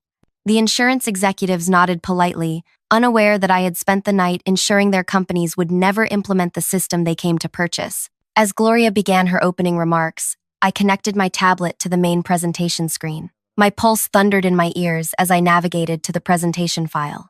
Everything, my revenge, my promise to Lizzie, justice for thousands of patients, depended on what happened in the next 20 minutes. I clicked open the file, and for a terrible second, nothing happened. The screen remained blank. Then the screen flickered to life. My custom presentation loaded, showing the innocent-looking dashboard Gloria and the team had approved. The faces around the table relaxed. I steadied my breathing. The Threshold Initiative represents a breakthrough in claims management, I began, reciting the practiced words while my thumb hovered over the hidden command on my tablet. As you'll see in this demonstration, we've created a system that identifies optimal denial pathways while maintaining regulatory compliance. I walked the executives through the surface features, watching their eyes light up at projected savings. Numbers scrolled across the screen, Millions in avoided costs, each dollar representing a real person denied care that could prevent suffering. The key innovation, I continued, is how the system remains undetectable to oversight agencies. Drake nodded enthusiastically from across the table. Show them the demographic sequencing, Mira. This was the moment. I tapped a sequence on my tablet that looked like a standard navigation gesture but activated my hidden program. The system includes an automatic oversight function, I said, my voice steady despite my racing heart. The screen transformed, displaying a different interface than what my team had ever seen. It identifies denial patterns and flags potential discrimination. Before anyone could react, the screens around the room filled with thousands of actual patient cases, all connected to test versions of their system, already quietly implemented in select markets over the past 3 months. Gloria half rose from her chair. "This isn't the approved presentation," she hissed. I continued as if I hadn't heard her. "This oversight function has been running for months, documenting every denied claim, every patient outcome, and every executive decision." The insurance executives exchanged alarmed glances. One opened his laptop, fingers flying across the keyboard. "What you're seeing," I explained, "is the actual impact of denials already implemented in test markets. Not theoretical projections, real patients." I clicked to the next screen. Patient 4,372. Denied preventative treatment last quarter. Current status. Hospitalized with advanced symptoms. Projected cost difference. $246,000 in additional treatment. Patient 5,980. 1. Single mother. Denied early intervention. Current status. Disability leave. Unable to work. 3 dependents, now receiving state assistance. Drake lunged toward the main computer station, but stopped when I added, "The system doesn't just track past decisions, it predicts outcomes. Like which executives will be implicated when patients suffer, whose career will survive, and what partnering with these people will cost you in lawsuits and penalties." I clicked again. The screen showed the 5 executives' names, alongside predicted financial penalties based on existing case law. The numbers were staggering. "This data has been backed up to secure servers," I said calmly. "The complete analysis has also been scheduled for delivery to regulatory agencies and select journalists if tampering is detected." One by one, the insurance executives closed their laptops. The oldest among them, a man with steel gray hair, stood up. "This meeting is over," he announced. "Our company will not be pursuing this partnership." The others followed, murmuring about legal exposure and reputation management. No one made eye contact with Gloria or her team as they filed out. The door closed, leaving me alone with 5 people whose careers I had just destroyed. Gloria's face transformed with rage. "Do you have any idea what you've done?" "Yes," I said simply. "I've shown them exactly what you planned to do." Drake grabbed my arm. "Where's the real presentation? Fix this now and maybe we can salvage." "There is no other presentation," I said, pulling away from his grip. "This is the real system, the one you've been testing for months." Penny's face had gone pale. "Testing? We haven't implemented anything yet." "You didn't," I agreed. "But I did. Those pilot programs you authorized in 3 markets? I modified them to track every outcome, every patient affected, every dollar saved at the expense of human suffering." Their phones began ringing simultaneously. Board members, legal counsel, supervisors from every level suddenly aware something had gone catastrophically wrong. The silver-haired woman who'd first invited me to stay grabbed my arm as I moved toward the door. "You could have changed your life with that money. $50 million. I thought of Lizzie's hand in mine as the monitors flatlined. "I just did." I walked out, leaving behind their systems still running on screens, now calculating the precise financial cost of their collapsing scheme. No dramatic arrests, no public showdown. Just the cold math of consequences, turning their own weapon against them. In the elevator, my legs finally began to shake. 3 years of grief, 6 months of planning. It was done. My phone buzzed with a text from an unknown number. "Smart Play, need to talk. Central Park, Bethesda Fountain, 1 hour." I stared at the message, wondering which of the insurance executives had sent it. This wasn't part of my plan. I had expected to clean out my desk and disappear before the full fallout began. But curiosity, the same trait that had helped me unravel their scheme, won out. "Who is this?" I texted back. The reply came instantly. Someone who knows about Lizzie Adams. My blood froze. I had never mentioned Lizzie to anyone at the company. Her connection to me wasn't in any public record. I had been meticulously careful. The elevator doors opened to the lobby. Security guards stood near the entrance, but they weren't looking for me yet. I walked past them, fighting the urge to run. Outside, autumn air hit my face. I had imagined this moment differently, a sense of triumph, perhaps, or at least relief. Instead, fear crawled up my spine. Someone knew about Lizzie. Someone knew why I'd done this. I hailed a cab to Central Park, checking constantly for followers. The fountain area was busy with tourists taking photos and children chasing pigeons. I found an empty bench with a clear view of all approaching paths and waited. 15 minutes passed. My phone remained silent. No mysterious strangers approached. Then a woman sat beside me. She wore a simple gray coat and carried a coffee cup. Mid-40s, with short brown hair and unremarkable features. Nothing about her screamed corporate or executive. Mira Kay, she said, not looking at me but watching the fountain. Or should I say, Mira Collins. You changed your name after college. I tensed, ready to leave. Don't go, she said quietly. I'm not here to threaten you. I'm here to offer you a job. I almost laughed. A job? I just torpedoed a multi-million-dollar corporate initiative. I'll be unhireable within hours. She sipped her coffee. Not with us. We've been tracking the Threshold initiative for months. We knew something was happening, but couldn't get inside. Then you appeared. Who is we? Patient Protection Alliance, she said. Private watchdog organization. We monitor healthcare companies for precisely this kind of exploitation. I'd heard of them, a small but respected advocacy group, known for their investigative work. Why should I trust you? She finally turned to look at me. Because I knew Elizabeth Adams. Not well, but I interviewed her 3 weeks before she died. She was trying to report what happened to her, but she was too sick to follow through. Her records disappeared from the hospital system after her death. My throat tightened. I kept copies. I know, she nodded. You've been very thorough, more than we expected. You've been watching me? Since you applied at Healthcare Analytics Partners, your background check was too perfect, the gaps too neatly filled. She handed me a business card with just a phone number. What you did today will stop one initiative, but there are others. Different companies, different algorithms, same outcome. We need people who can recognize the patterns.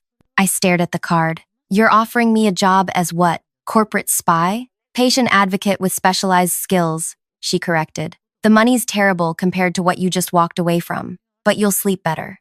My phone buzzed with a news alert. The company's stock had dropped 12% in the last hour. Unusual trading activity had triggered regulatory attention. They'll come after you, she warned. Not just legally. They'll try to discredit you, paint you as unstable, vindictive. Having institutional support will help. I need time to think, I said, slipping her card into my pocket. She stood. You have until tomorrow. After that, things get complicated for everyone. As she walked away, another text arrived on my phone from Drake. This isn't over. We know what you did. The next 12 hours passed in a blur. I returned to my apartment long enough to collect my pre-packed emergency bag, my laptop, and Pepper. My neighbor had agreed weeks ago to watch my plants. If I needed to travel suddenly, I left her a note and my spare key. At a hotel across town, I checked in under a name I'd established months earlier, paying cash for 3 nights. In the room, I connected to the hotel Wi-Fi through multiple proxies and checked the developing story. Healthcare Analytics Partners had announced an internal review of unauthorized testing protocols. 2 board members had resigned. The stock continued falling in after-hours trading. Industry forums buzzed with rumors about what had happened in that meeting room. I ordered room service for dinner, feeding Pepper bits of my hamburger while scrolling through encrypted messages from my network of clinic contacts. Reports were coming in of suddenly approved claims, insurance companies frantically reviewing denials that matched the patterns I'd exposed. At midnight, I finally allowed myself to open the small box I'd brought with me. Inside lay Lizzie's medical bracelet from her final hospital stay. I'd kept it as a reminder of my promise to her. I found joy today, I whispered, running my finger over the embossed name. It just looked different than we thought it would. My burner phone rang, the woman from the park. Turn on Channel 8, she said without preamble. The local news showed Gloria leaving the company headquarters, surrounded by reporters. Her composed facade had cracked, showing the desperation beneath. "These allegations are completely unfounded," she was saying. "Our company has always prioritized patient outcomes." The reporter's voice cut in. "Sources inside the company claim test markets showed increased hospitalization rates, directly correlated with new denial protocols. Can you comment on that?" Gloria's face tightened. "No comment at this time." The woman on the phone spoke again. "They're looking for you. Your identity hasn't leaked yet, but it will. Have you decided?" Through the window of my hotel room, I could see the city lights stretching to the horizon. Somewhere out there, patients were getting calls about reconsidered claims, treatments suddenly approved, lives potentially saved, but also people hunting for me, executives whose millions had evaporated, a system wounded but not destroyed. "If I join you," I said, "I want to go after the others. All of them." "That's why we want you," she replied. "Get some sleep. We'll contact you with a meeting location in the morning." I ended the call and sat on the edge of the bed, suddenly exhausted. Pepper curled against my side, his warm weight, a comfort in the anonymous room. My revenge against Gloria's team was just the beginning. The system that killed Lizzie was bigger than 5 people in a conference room. It spanned companies, crossed state lines, hid behind bureaucratic language, and complex algorithms. I had struck the first blow, but the real fight was just starting. As I drifted towards sleep, my phone lit up with one final message, from a number I didn't recognize. "Thank you. My mother's treatment was approved today after 6 denials. Whatever you did, it worked." I stared at the message, wondering which of the thousands of cases I'd tracked had reached this unexpected happy ending. For the first time since entering that conference room by mistake, I felt something beyond anger or determination. Hope, small but persistent, like the first spark of a fire that could eventually burn down an entire corrupt system. Tomorrow would bring new dangers, but tonight I had kept my promise to Lizzie. I had found joy in the most unexpected place, revenge served not cold, but healing warm. Morning arrived with sharp clarity. I woke disoriented before remembering, hotel room, revenge underway, life irrevocably changed. Pepper whined softly from the foot of the bed, his routine disrupted. "Sorry, buddy," I whispered, scratching behind his ears. "Normal isn't on the menu anymore." My burner phone chimed with a message containing an address and time, 10 a.m., a coffee shop in a quiet neighborhood. I showered quickly, dressed in nondescript clothes from my emergency bag, and triple-checked that my laptop's encryption was active. The local news played quietly as I prepared to leave. The healthcare analytics partner's story had moved from business sections to front-page headlines. "Internal whistleblower exposes healthcare Daniel Sheem," blazed across the screen. I paused, watching with a mixture of satisfaction and terror as a company spokesperson delivered carefully crafted damage control. "We take these allegations seriously, conducting a thorough investigation, committed to patient outcomes." Empty words from people scrambling to distance themselves from disaster. A knock at my hotel room door sent ice through my veins. Too early for housekeeping. I hadn't ordered room service. "Ms. Jones?" called a woman's voice, using the false name I'd checked in under. "Front desk message." I approached silently, Pepper at my heels. Through the peephole, I saw a young woman in a hotel uniform holding an envelope. "Leave it, please." I called through the door. "I need a signature," she replied. "Slide it under the door." A pause. "Of course, ma'am." A white envelope appeared beneath the door. I waited until her footsteps receded before retrieving it. Inside was a single note card. "Meeting location compromised. Go to backup site B. Bring everything. H." My pulse quickened. The Patient Protection Alliance woman hadn't mentioned backup sites. She hadn't signed with an initial. This wasn't from her. I grabbed my phone and typed a careful message to the number she'd called from yesterday. "Weather looking bad today. Still meeting?" The response came quickly. "Weather's fine. Original plan stands." A trap. Someone knew I was here. Someone trying to intercept me before I reached the Alliance. I packed in 3 minutes flat, erasing all traces of my presence. With Pepper on his leash and my bag over my shoulder, I bypassed the elevator for the emergency stairs, exiting through a service door that led to an alley. Rain had started falling, providing welcome cover as I navigated side streets, doubling back twice to ensure I wasn't followed. At a corner store, I purchased an umbrella and baseball cap, basic disguise elements that wouldn't attract attention. The coffee shop came into view 15 minutes early. I circled the block, scanning for suspicious vehicles or people who seemed too interested in the entrance. Nothing obvious, but my skin prickled with awareness that multiple groups were hunting for me now.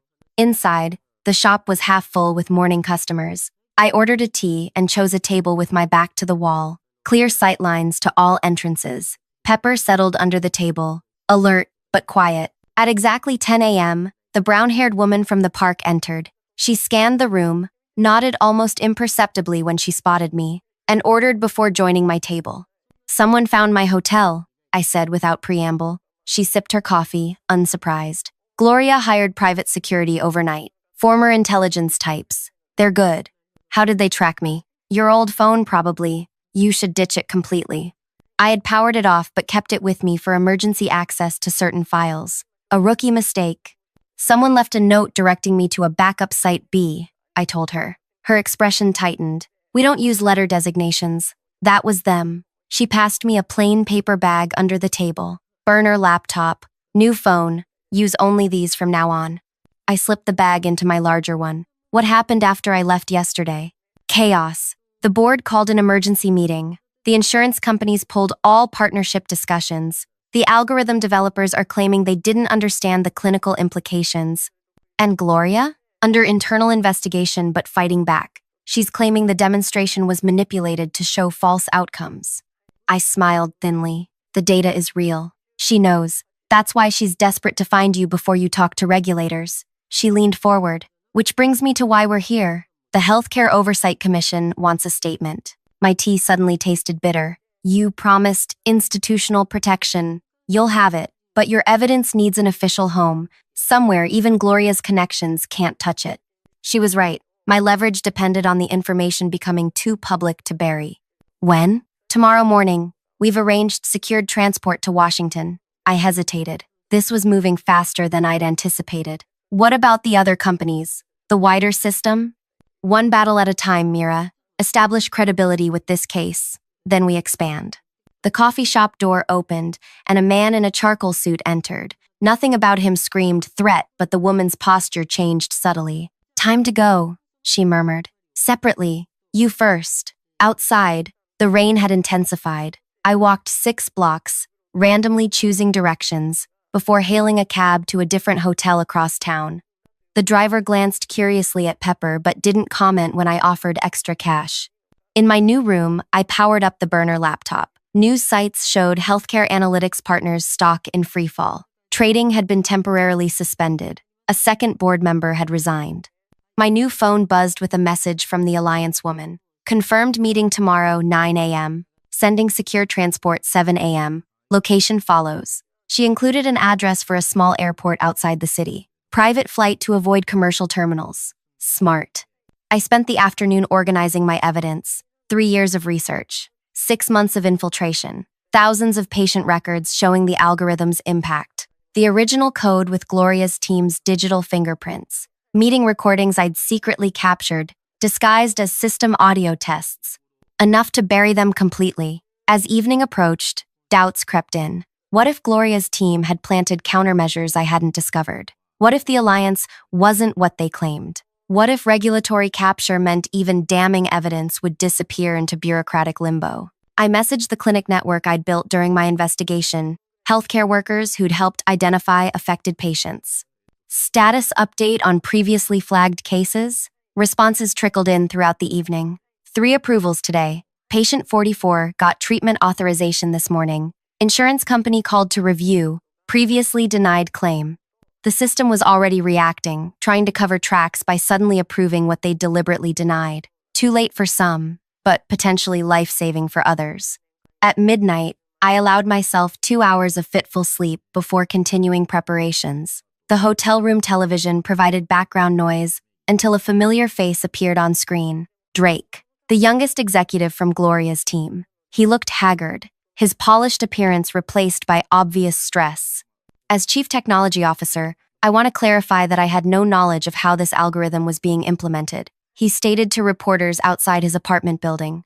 My role was purely technical. The ethical implications were never fully disclosed to me. I laughed bitterly. He'd been the one most excited about the bonus millions, practically salivating over projected figures during planning meetings. The interview continued, Drake distancing himself further from Gloria, with each careful statement. When concerns were raised by certain team members, they were dismissed. I personally questioned several implementation protocols. Pure fiction. He'd never questioned anything except how quickly they could scale the system to more markets. The reporter pressed. Sources indicate the whistleblower was part of your immediate team. Did you have any indication of their concerns? Drake's expression flickered, anger quickly masked by practiced sincerity. I believe this individual felt unable to bring their concerns through proper channels. Our company culture clearly needs examination to understand why. The audacity was breathtaking. He was repositioning himself as a potential ally to the whistleblower, to me, while private security hunted me across the city. My phone buzzed with a news alert. Another company, National Health Solutions, had announced a preventative review of their claims processing system. Their stock had dropped 20% on speculation they used similar algorithms. The dominoes were beginning to fall beyond Gloria's team. The wider system was feeling tremors. Morning came too quickly. I gathered my evidence, secured Pepper's leash, and checked out of the second hotel at 6 a.m. The car would arrive in an hour to take me to the airport. I found a quiet diner nearby, ordered coffee I couldn't taste, and waited. My revenge was working, but still fragile. Everything depended on what happened today. A television behind the counter showed Gloria entering a black SUV surrounded by security. The headline crawl read, Healthcare Analytics CEO Denise Knowledge of Algorithm Myzus. My phone buzzed at 6:45 a.m. Car arriving early, black sedan. Driver will use code phrase, morning delivery. 15 minutes ahead of schedule. I gathered my things, paid my bill, and stepped outside. A black sedan idled at the curb, the window lowered, revealing a driver in a dark suit. Morning delivery, he said smoothly. I approached cautiously. Destination? Westridge Airfield. Your colleague is already en route. Something felt wrong. The Alliance woman hadn't mentioned going separately. I need to make a call first, I said, stepping back. The driver's expression hardened. No time. Schedule change. We need to move now. I backed away further. Sorry, not without confirmation. He opened his door. Miss K, we're trying to protect you. Get in the car. He knew my real name. The Alliance woman had only ever called me Mira. I turned and ran, Pepper keeping pace beside me. Behind me, car doors slammed. Male voices called out. I cut through an alley, emerging onto a busy street where early commuters provided momentary cover. My phone buzzed. The Alliance woman, do not get in any car. Security breach. Stay public. I ducked into a subway station, buying a ticket with cash. The platform was crowded with morning passengers. I blended in, heart hammering against my ribs. The train arrived. I boarded, choosing a center car filled with commuters. As doors began closing, two men in dark suits rushed onto the platform. They scanned the windows desperately, but the train pulled away before they could spot me. My phone buzzed again. Go to Central Station, Northeast entrance, blue jacket, red backpack. 20 minutes later, I emerged from the subway at Central Station. The morning rush provided perfect cover as I navigated toward the Northeast entrance. A woman in a blue jacket with a red backpack stood checking her phone. Patient protection, I said quietly as I approached. She nodded once. Follow me, don't speak. We walked briskly through the station to a service corridor, then through a door marked Authorized Personnel Only. A van waited in a loading area, engine running. Gloria's team hired ex-intelligence contractors, the woman explained as we drove. They intercepted our communications last night. New plan activated. The commission meeting? Still happening. Different route. The van took a circuitous path through industrial areas before reaching a small private airstrip different from the original plan. A plain white jet waited on the tarmac. This will take you directly to the commission, she said. Our director is already there, preparing them. What about Pepper? I asked, nodding to my dog. He can board. We made arrangements. As we approached the plane, my phone buzzed one final time. An unknown number. You don't understand what you're doing. This goes beyond Gloria. Beyond one company. Stop now, and we can negotiate. Continue, and you'll regret it. D. Drake, making one last, desperate attempt. I showed the message to the Alliance woman. He's right about one thing, she said. This is bigger than Gloria. That's exactly why we need your testimony. We boarded the plane. As it taxied for takeoff, I opened my laptop and activated one final program I'd prepared, a comprehensive data package sent simultaneously to 17 news organizations and regulatory bodies worldwide. Even if something happened to me now, the evidence would survive. 3 hours later, I sat in a conference room at the Healthcare Oversight Commission headquarters. 8 serious-faced commissioners reviewed my evidence, while federal marshals stood guard outside. This algorithm specifically targeted early-stage interventions in low-income areas? Asked the chairwoman, her voice tight with controlled anger. Yes, I confirmed. The denial patterns were designed to appear random, while following specific demographic markers. And you have proof these patterns were intentional, not algorithmic bias? I pulled up the meeting recordings. Gloria's voice filled the room. The beauty is regulatory oversight only tracks denials that result in fatalities within a specific time frame. Drake's voice followed. 50 million in performance bonuses once fully implemented. Split between us. The commissioners exchanged glances. This is criminal, one murmured. There's more, I said, opening the final file. While infiltrating their system, I discovered connections to 7 other healthcare companies using variations of the same algorithm. Different interfaces, different names, same outcomes. I displayed a network map showing the connections, a web of deliberate patient harm spanning the entire healthcare industry. This isn't just about Gloria's team, I explained. They were perfecting what others were already doing. The entire system is built to deny care while appearing to follow regulations.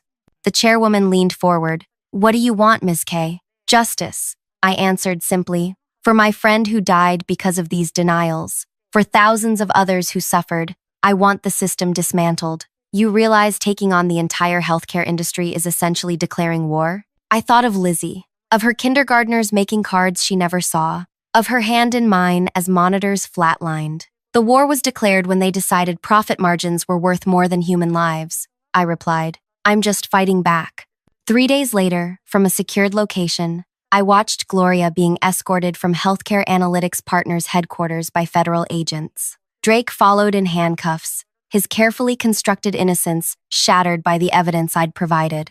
The commission had moved with unprecedented speed, working with the Justice Department to file criminal charges against all 5 executives. Other companies implicated in my evidence faced regulatory investigation and shareholder lawsuits. The industry-wide algorithm network was exposed across national news. Terms like algorithmic healthcare denial and systematic treatment obstruction entered the public vocabulary. Insurance companies, desperate to avoid Gloria's fate, began mass-approving previously denied claims. Treatments suddenly became available to patients who had been fighting for months or years. My clinic network reported the changes happening in real time, lives potentially saved by bureaucratic fear of being the next company exposed. The Alliance offered me a permanent position leading their algorithm investigation unit. With my identity now public, going back to anonymity was impossible. Instead, I would use my new platform to continue dismantling the system from the inside. 1 week after my testimony, I visited Lizzie's grave for the first time since beginning my infiltration mission. I placed fresh flowers beside her headstone and sat on the cool grass. It worked, I told her quietly. Not just Gloria's team, the whole system is cracking open. A gentle breeze rustled the cemetery trees. In my pocket, I carried dozens of messages from patients and families affected by my actions. People whose denied claims had suddenly been approved, whose treatments were now accessible. I kept my promise, I whispered. I found joy. It just looked like justice. The Alliance car waited at the cemetery entrance to take me to my next meeting, a congressional hearing where I would explain exactly how algorithms were being used to deny healthcare to those who needed it most. The fight wasn't over. The system wouldn't change overnight. Powerful interests would resist, regroup, try to undermine my credibility or limit the damage. But they had never faced someone with nothing left to lose, someone who had spent 3 years preparing for this moment, someone whose careful nature had transformed grief into methodical, unstoppable purpose. As I walked back to the car, my phone chimed with a message from the Alliance director. Breaking news. National Health Solutions CEO resigned. Board announced complete algorithm review and patient restitution fund. Another domino falling. The revenge I'd planned for 5 people in a conference room had cascaded into industry-wide reckoning. For Lizzie, for thousands of others. for a system that needed to be broken before it could be rebuilt.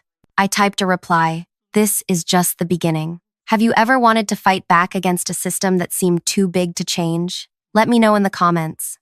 And if this story moved you, hit that subscribe button for more stories about ordinary people finding extraordinary courage. Because sometimes the most powerful acts of justice start with a single person who refuses to look away.